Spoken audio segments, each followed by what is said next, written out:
Football বিশ্বের সবচেয়ে বড় মঞ্চ হলো বিশ্বকাপ। প্রতিটি ফুটবলারের স্বপ্ন থাকে নিজের দেশের জার্সি গায়ে এই টুর্নামেন্টে খেলার, কিন্তু ইউরোপ বা ল্যাটিন আমেরিকার শক্তিশালী দেশগুলোতে প্রতিযোগিতা এতটাই বেশি যে অনেক প্রতিভাবান খেলোয়াড়ও জাতীয় দলে সুযোগ পান না।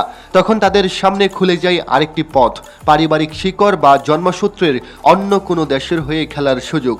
2026 বিশ্বকাপে এমন অনেক তারকা খেলোয়াড় জাতীয়তা পরিবর্তন করে নতুন দেশের প্রতিনিধিত্ব করার সিদ্ধান্ত নিয়েছেন। আজ আমরা জানব এমন 10 জন ফুটবলারের গল্প যাদের বিশ্বকাপের স্বপ্ন পূরণ হতে যাচ্ছে জন্মভূমির নয়, অন্য একটি দেশের জার্সিতে। ভিডিওটা খুবই তথ্যবহুল হতে যাচ্ছে, তাই সাবস্ক্রাইব করে পুরো ভিডিওটা দেখার অনুরোধ রইল। নাম্বার 10, ইনিয়াকি উইলিয়ামস, স্পেন থেকে ঘানা। আমাদের তালিকার শুরুতেই আছেন স্প্যানিশ লা লিগার ক্লাব অ্যাথলেটিক বিলবাওয়ের তারকা ফরওয়ার্ড ইনিয়াকি উইলিয়ামস।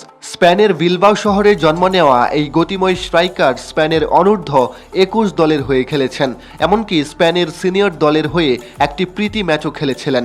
কিন্তু স্পেনের আক্রমণ ভাগে তারকাদের ভিড়ে তিনি নিয়মিত হতে পারছিলেন না। বছরের পর বছর অপেক্ষা করার পর তিনি পারিবারিক শিকড়ের দেশ ঘানাকে বেছে নেন। তার বাবা মা ঘানা থেকে অভিবাসী হিসেবে স্পেনে এসেছিলেন। বিশ্বকাপের মঞ্চে নিজের জাত চেনাতে ইনিয়াকি ঘানার জার্সি গায়ে জড়ানোর সিদ্ধান্ত নেন এবং দলটির আক্রমণ ভাগের মূল অস্ত্র হয়ে ওঠেন। জন্মভূমি স্পেনের মায়া ত্যাগ করে আফ্রিকার ব্ল্যাক স্টারদের হয়ে তার এই যাত্রা আসলেই দারুণ। নাম্বার 9, ব্রাহিম দিয়াজ, স্পেন থেকে মরক্কো। রিয়াল মাদ্রিদের অত্যন্ত প্রতিভাবান এবং সৃজনশীল মিডফিল্ডার ব্রাহিম দিয়াজকে নিয়ে ফুটবল বিশ্বে নাটক কম হয়নি। স্পেনের মালাগায় জন্ম নেওয়া ব্রাহিম স্পেনের সব বয়সভিত্তিক দলে খেলেছেন এবং সিনিয়র দলের হয়ে একটি গোলও করেছিলেন। কিন্তু স্প্যানিশ কোচদের অবহেলা এবং জাতীয় দলে নিয়মিত সুযোগ না পাওয়ায় তিনি দীর্ঘ সময় অপেক্ষায় ছিলেন। অন্যদিকে তার জন্মভূমির দেশ মরক্কো তাকে দলে নেওয়ার জন্য কয়েক বছর ধরে চেষ্টা চালিয়ে যাচ্ছিল। অবশেষে 2026 বিশ্বকাপের আগে ব্রাহিম মরক্কোর হয়ে খেলার চূড়ান্ত সিদ্ধান্ত নেন। তার এই সিদ্ধান্তে মরক্কোর জাতীয় দলের শক্তি বহুগুণ বেড়ে গেছে এবং আসন্ন বিশ্বকাপে আফ্রিকার এই দলটিকে তিনি মাঝমাঠ থেকে নেতৃত্ব দেবেন। নাম্বার 8, ফোলারিন বালুগান, ইংল্যান্ড থেকে মার্কিন যুক্তরাষ্ট্র।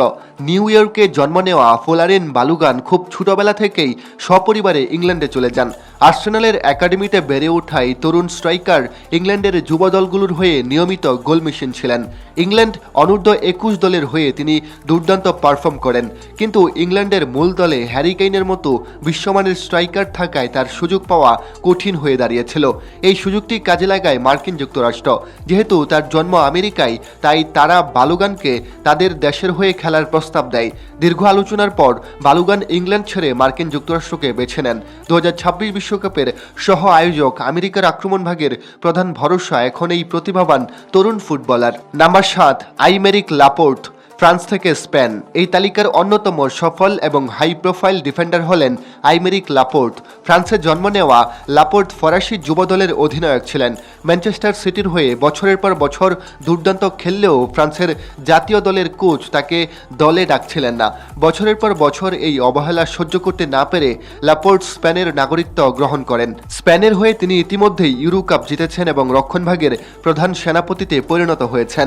ফ্রান্সের হয়ে যে ডিফেন্ডারকে সাইড বেঞ্চে বসে থাকতে হতো, আজ তিনি স্পেনের জার্সি গায়ে বিশ্বমঞ্চ কাঁপানোর জন্য প্রস্তুত। নাম্বার 6, হাউসেম আওয়ার, ফ্রান্স থেকে আলজেরিয়া। একসময় অলিম্পিক লিওর হয়ে ইউরোপ মাতানো মিডফিল্ডার হাউসেম আওয়ার ছিলেন ফ্রান্সের ফুটবলের অন্যতম বড় আবিষ্কার। ফ্রান্সের সিনিয়র দলের হয়ে তিনি একটি ম্যাচও খেলেছিলেন, কিন্তু ফরাসি মাঝমাঠের তীব্র প্রতিযোগিতার কারণে তিনি নিয়মিত জায়গা ধরে রাখতে পারেননি। আওয়ারের পারিবারিক শিকড় আলজেরিয়া ফুটবল ফেডারেশন যখন তাকে দেশের হয়ে খেলার আমন্ত্রণ জানায়, তিনি তখন আর দেরি করেননি। নিজের ফুটবল ক্যারিয়ার পুনর্জীবিত করতে এবং বিশ্বকাপে খেলার স্বপ্ন পূরণ করতে তিনি আলজেরিয়ার জার্সি বেছে নেন। নাম্বার 5, হুসেলো, জার্মানি থেকে স্পেন। রিয়াল মাদ্রিদের সাবেক স্ট্রাইকার হুসেলের গল্পটা একটু ভিন্ন। তিনি জন্মসূত্রে জার্মানির স্টুটগার্টের নাগরিক ছিলেন, তবে তার শৈশব এবং ফুটবল ক্যারিয়ারের সিংহভাগ কেটেছে স্পেনে। স্পেনের যুব দলগুলোতে নিয়মিত খেললেও তারকা খচিত সিনিয়র দলে সুযোগ পেতে তাকে দীর্ঘ সময় অপেক্ষা করতে হয়েছে। ক্যারিয়ারের শেষভাগে এসে বিশেষ করে 30 বছর বয়স পার হওয়ার পর তার পারফরম্যান্সের গ্রাফ হু হু করে উপরের দিকে উঠতে থাকে। অবশেষে 33 বছর বয়সে এসে স্পেনের সিনিয়র জাতীয় দলের অভিষেক হয় তার। জার্মানির জন্মসূত্র থাকা সত্ত্বেও তিনি স্পেনের জার্সিকেই বেছে নেন এবং দলটির আক্রমণ ভাগের অন্যতম অভিজ্ঞ এক মুখ হিসেবে নিজেকে প্রমাণ করেন।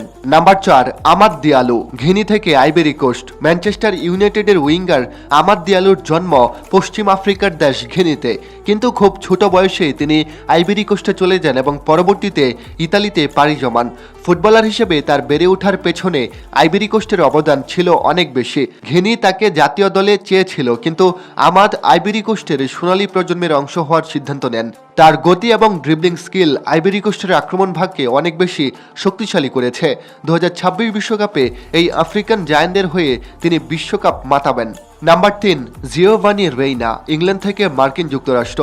জিওভানি রেইনার জন্ম ইংল্যান্ডের সান্ডারল্যান্ডে, কারণ তার বাবা ক্লাউডিং রেইনা তখন ইংল্যান্ডের কাউন্টিং ফুটবলে খেলতেন। রেইনা চাইলে ইংল্যান্ডের হয়ে খেলার জন্য আবেদন করতে পারতেন, কিন্তু তার পারিবারিক ঐতিহ্য জড়িয়ে আছে মার্কিন যুক্তরাষ্ট্রের সাথে। তিনি ইংল্যান্ডের নাগরিকত্বের সুযোগ থাকা সত্ত্বেও খুব অল্প বয়সেই আমেরিকান ফুটবল কাঠামোতে যোগ দেন। বর্তমানে বরুসিয়া ডর্টমুন্ডের এই মিডফিল্ডার আমেরিকান ফুটবল ইতিহাসের অন্যতম সেরা প্রতিভা এবং 2026 সালের হোম ওয়ার্ল্ড কাপে যুক্তরাষ্ট্রের সাফল্যের চাবিকাঠি থাকবে তার পায়েই। নাম্বার 2, এভান এন্ডিকো, ফ্রান্স থেকে আইভরি কোস্ট। রোমার শক্তিশালী সেন্ট্রাল ডিফেন্ডার এভান এন্ডিকো ফ্রান্সে জন্মগ্রহণ করেন এবং ফ্রান্সের অনূর্ধ্ব 16 থেকে শুরু করে অনূর্ধ্ব 21 দল পর্যন্ত প্রতিটি ধাপে নিয়মিত খেলেছেন। কিন্তু ফ্রান্সের রক্ষণভাগে উইলিয়াম সালিবা, ওপা মেকানো বা কোনাতেদের মতো তারকাদের ভিড়ে সিনিয়র দলে তার ডাক পাওয়া অসম্ভব হয়ে পড়েছিল। 2023 সালে তিনি তার মায়ের দেশ আইভরি কোস্টের হয়ে খেলার সিদ্ধান্ত নেন। আইভরি কোস্টের হয়ে ইতিমধ্যেই তিনি আফ্রিকান কাপ অফ নেশন জিতেছেন এবং এখন 2026 বিশ্বকাপে দলটির রক্ষণভাগ সামলানোর মূল দায়িত্ব তার কাঁধেই।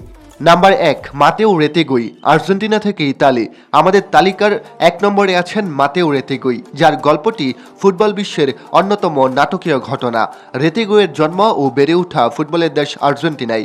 আর্জেন্টিনার যুব দলের হয়ে খেলেছেন তিনি, কিন্তু আর্জেন্টিনার মূল দলে লিওনেল মেসি, লাউতারো মার্টিনেজ বা হুলিয়ান আলভারেজদের ভিড়ে তার সুযোগ পাওয়া ছিল প্রায় অসম্ভব। এদিকে ইতালি জাতীয় দল যখন তীব্র স্ট্রাইকার সংকটে ভুগছিল, তখন ইতালির তৎকালীন কোচ জানতে পারেন রেতেগুইয়ের মাতামহ ইতালির নাগরিক ছিলেন। ইতালি দ্রুত তাকে নাগরিকত্ব দেয় এবং আজ আর্জেন্টিনার এই ছেলেটি ইতালির 1 নম্বর স্ট্রাইকার হিসেবে ইতালিকে সামনে এগিয়ে নেওয়ার মূল নায়ক হবেন। প্রিয় দর্শক, ফুটবলের বর্তমান যুগের জাতীয় দলের ধারণা আগের চেয়ে অনেক বেশি বৈচিত্র্যময় এবং পেশাদারিত্ব হয়ে উঠেছে। জন্মস্থান কিংবা পারিবারিক শিকড় কিংবা কেরিয়ারের বাস্তবতা সবকিছু মিলেই একজন ফুটবলার তার আন্তর্জাতিক ভবিষ্যৎ নির্ধারণ করেন। কেউ সুযোগের জন্য দেশ বদলান, আবার কেউ বা ছোটবেলার বিশ্বকাপের স্বপ্ন পূরণ করার জন্য। তবে মাঠে নামার পর তারা প্রত্যেকেই নতুন দেশের পতাকার জন্য নিজের সর্বোচ্চটা উজাড় করে দেন। 2026 বিশ্বকাপে এই 10 জন ফুটবলার সেই বৈচিত্র্যই দারুণ উদাহরণ। আজকের তালিকায় থাকা এই 10 জন ফুটবলারের মধ্যে কার সিদ্ধান্তটি আপনার কাছে সবচেয়ে বেশি সেরা মনে হয়েছে কমেন্ট করে অবশ্যই জানাবেন। ভিডিওটা ভালো লাগলে লাইক, কমেন্ট ও শেয়ার করে আমাদের পাশেই থাকবেন। ধন্যবাদ সবাইকে।